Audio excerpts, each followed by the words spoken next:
فریضہ شہادت حق کے بارے میں قبر میں جاتے ہی انسان سے یہ سوال شروع ہو جاتا ہے، من ربک ما دینک۔ قیامت میں بھی پہلی شہادت پہلی چیز ہوگی وہ بھی شہادت حق پہ ہی ہوگی۔ ہر قوم کے سامنے اس کے نبی کو کھڑا کیا جائے گا، ہر نبی کے سامنے اس کی قوم کو کھڑا کیا جائے گا، پھر اس سے پوچھا جائے گا۔ یہ چیز جب ہمارے اندر ہوگی تو ہمارے اندر تحرک پیدا ہوگا۔ سیاسی جدوجہد کا جو بنیادی نظریاتی راستہ ہے، اب دیکھیے ہم اس طرح کی فکری محاذ کی جنگ نہیں لڑ رہے، یعنی جو فکری جنگ تھی کہ اسلام ایک نظام ہے یا نہیں ہے، اسلامی نظام کیا ہے، اس کی تفصیلات کیا ہیں، پوری دنیا اس بات کو تسلیم کر چکی ہے کہ اسلام ایک مکمل نظام زندگی ہے، اسلام کا ایک سیاسی نظام ہے، اسلام اپنی سیاسی حکمرانی چاہتا ہے، یہ بات اب تسلیم کی جا چکی ہے۔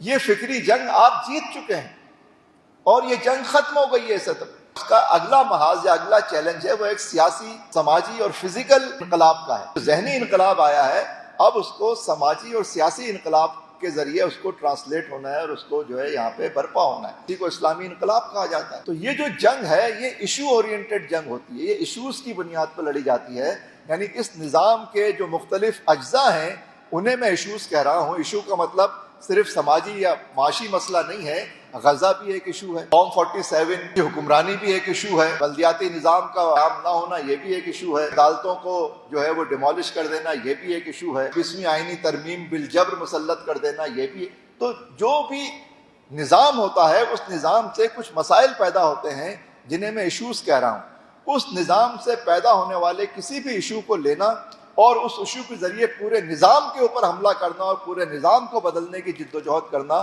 اس کو ایشو اورینٹڈ جدوجہد کہتے ہیں۔ اور اسی لیے ہم کہتے ہیں کہ تیز ہو جدوجہد تیز ہو، یعنی اب یہ جو جدوجہد ہے اس کو تیز تر کیا جائے۔